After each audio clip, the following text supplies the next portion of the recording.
Quand le rapport Kofi Annan, quand le rapport Kofi Annan parle de ces minéraux qui sont bradés, là c'est nous. Je crois qu'il y a une responsabilité à nous d'assumer. Mais le problème est qu'il nous faut comprendre les enjeux de la région. Parce que nous avons assez de moyens pour impliquer, pour intéresser les autres à nous soutenir.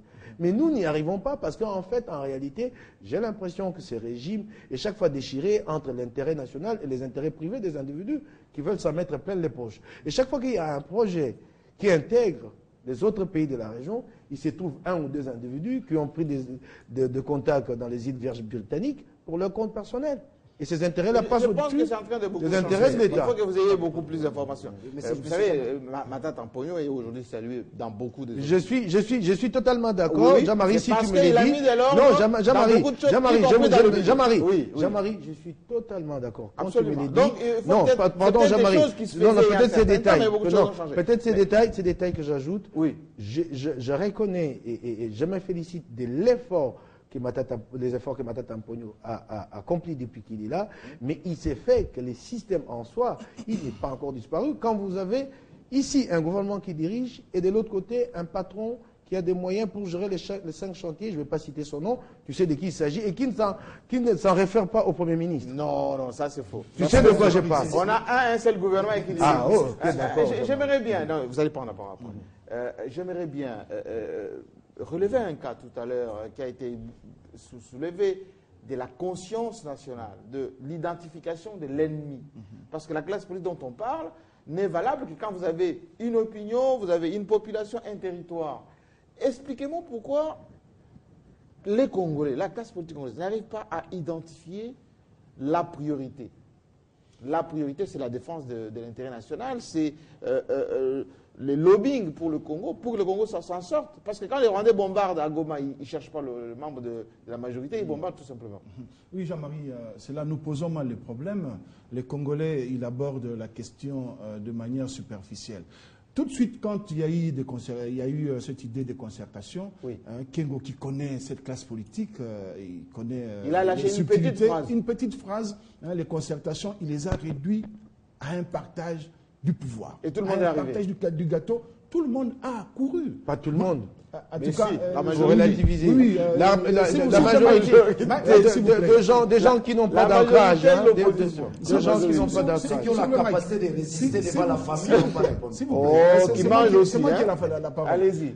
Tout le monde a couru, à l'exception des limités, à l'exception de l'UNC, le MLC qui s'était déclaré non partant.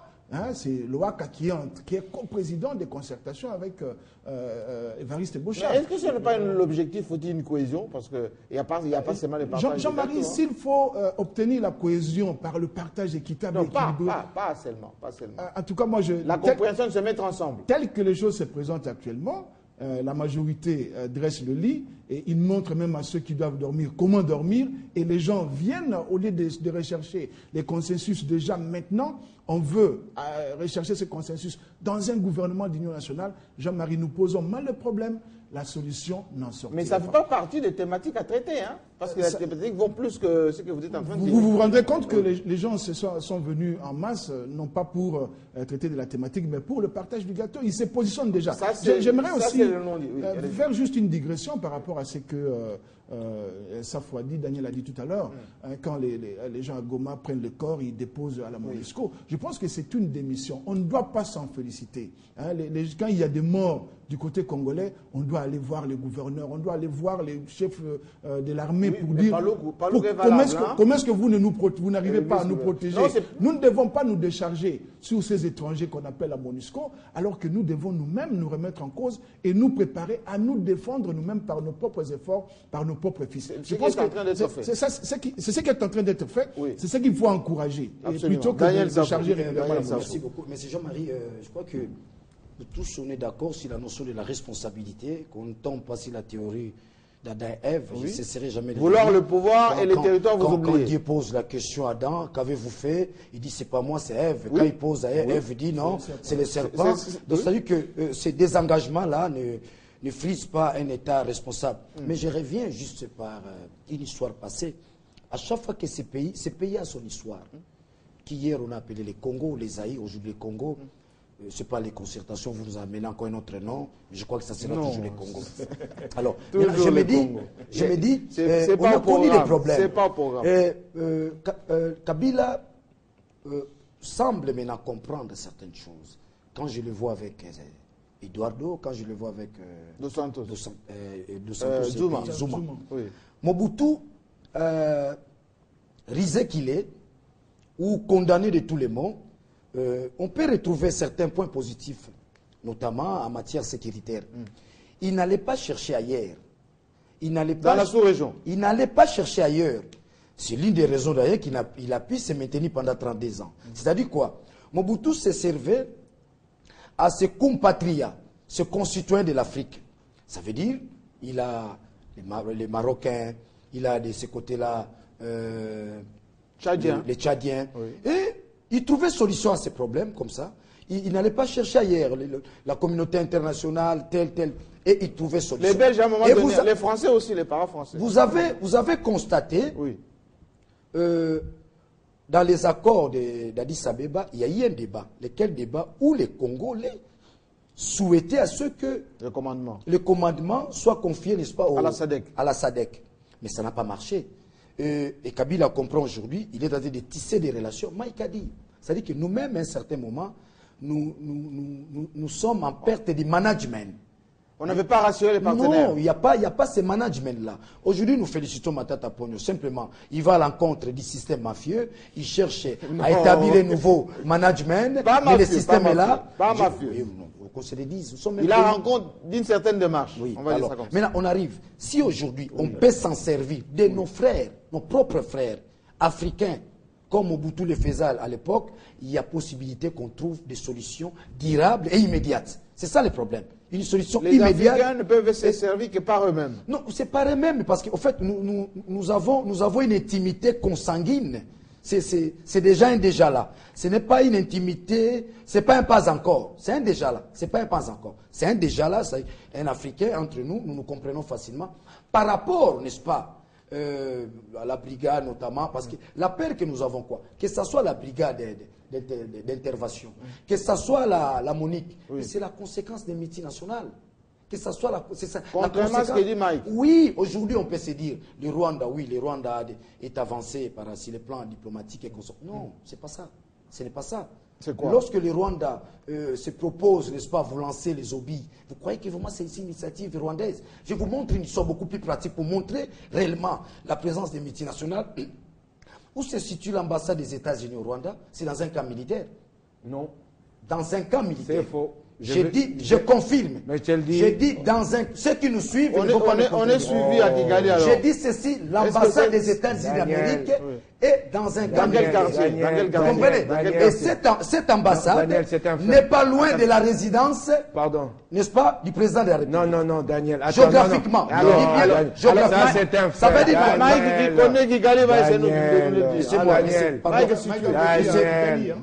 Attendez qu'il nous situe un peu près de Monsieur Jean-Marie, Daniel, il s'agit de faits, Daniel. Attends. Je crois que on s'est mis d'accord au début. Laissez-les finir. Je crois que c'est quand même des il nous faut une pédagogie. Allez-y. Alors, ça veut dire quoi? Où est le lien? En fait, ici, les liens se situent à quel niveau? J'aimerais montrer le Rwanda, la population, dans l'ensemble. Le Rwanda, Kinshasa est plus populaire que le Rwanda. Enfin, plus peuplé. Mais un tel pays s'hazarde à attaquer un grand. Vous croyez vraiment qu'ils sont avancés sur le plan diplomatique? Vous croyez qu'ils ont des militaires appropriés? Vous croyez vraiment? Ça veut dire quoi? Ça veut dire qu'il y a une main noire. Il y a une main noire qui manie. Aujourd'hui, je vous dis, M. Jean-Marie, je vous prends en témoin, il se passe des choses. Ça sont des informations, notre possession. Les Rwandais veulent réellement, aujourd'hui, ils cherchent une raison. Si la RDC réplique rigoureusement, vous verrez au lendemain, les Rwandais vont nous déclarer la guerre. Ils cherchent une raison. Heureusement, nous sommes en train de marquer les points par les silences. Nous sommes en train de marquer les points en montrant au monde entier, regardez le Rwanda, il est tenté de tomber, n'est-ce pas, dans l'idiotie et dans les forfaits. Merci bien. Jean-Marie, Mike, j'aimerais rétablir. Localiser l'ambassade. D'abord, ceux qui nous suivent doivent savoir est-ce que l'ambassade est bien géographiquement. J'aimerais rétablir le fait. Je vous en prie. la résidence du président Kagame est au centre-ville. Oui. Et c'est son bureau qui est dans les quartiers administratifs. Prenez le centre-ville et le quartier administratif un peu comme nous. Regardez le centre-ville, c'est cette partie du boulevard, un peu en bas, le quartier administratif. Oui. L'ambassade des États-Unis était dans le centre-ville. Les États-Unis ont acheté une partie où il y a le camp de la police. Il n'y a aucun camp militaire en pleine ville de Kigali. Oui, mais je suis en train ils sont loin d'un camp ou pas? Je suis en train d'avancer, mais il s'agit des faits. Ceux qui nous suivent doivent être informés. Allez-y, précisez. Là, l'ambassade des États-Unis s'est trouvée dans le centre-ville. Les États-Unis ont acheté une partie du camp de la police. C'est le camp... Non, attendez, Jean-Marie. Jean-Marie,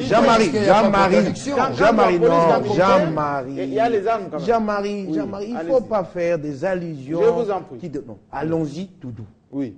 Si aujourd'hui on décide de désaffecter le camp Kokolo, que l'ambassade américaine achète une partie, où est le problème?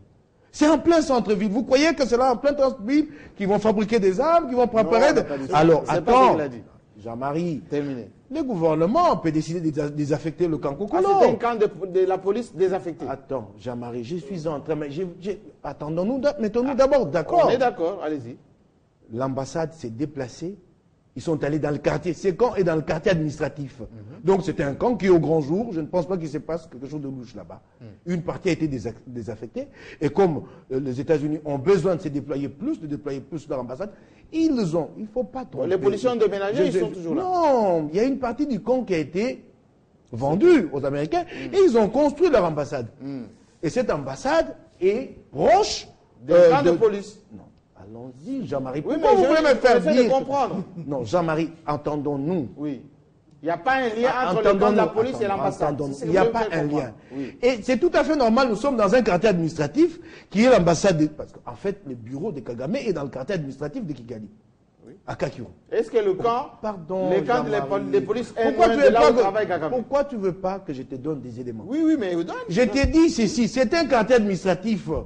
C'est comme ici, le quartier administratif de Kinshasa, c'est le palais de la justice, le ministère des Affaires étrangères. Normal qu'il y ait l'ambassade de Chine à côté et la résidence du président Kabila à 2 pas. Il y a un problème.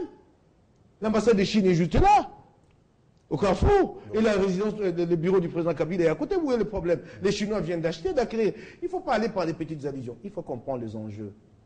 Ce genre, par rapport à la compréhension américaine de leur plan stratégique du monde, ils ont compris que nous pouvons travailler avec le Rwanda, nous pouvons travailler... Ils font du chantage. Pardon, Jean-Marie, laisse-moi terminer ma pensée, Jean-Marie. Oui. Ils ne font pas du chantage, nous ne sommes pas un État organisé.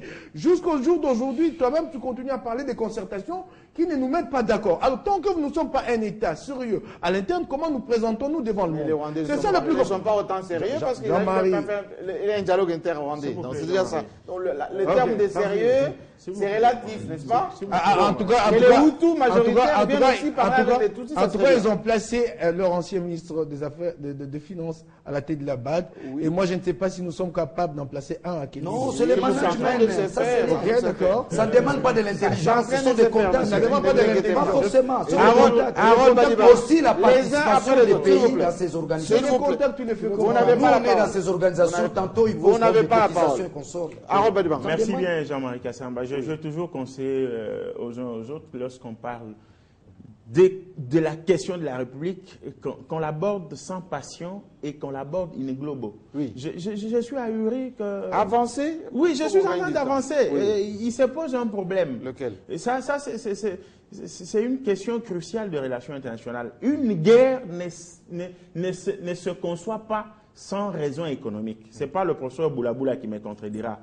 Toute guerre est économique. Et surtout en Afrique. Toute guerre est économique. Oui. C'est ainsi que lorsqu'on semble minimiser la question des multinationales, mais c'est quand même grave. Mais tout est multinational. Parce que pour mener une guerre dans un pays, la guerre là ne vient même pas des puissances étatiquement établies dans des pays. Ce sont des multinationales, c'est un secret des polichinelles, qui passent par un gouvernement bien identifié, qui peut occasionner une guerre quelque part. Tout le monde sait, il y a d'ailleurs un documentaire vendu à vil prix ici, le marché des dupes entre les multinationales, les Américains et le Rwanda par rapport à la guerre de l'AFDEL. Tout le monde sait que l'arme blanche à destruction massive pour laquelle George Bush a cherché les poux sur la tête de Saddam Hussein, n'en était pas une. La véritable arme blanche, c'était le pétrole. Donc,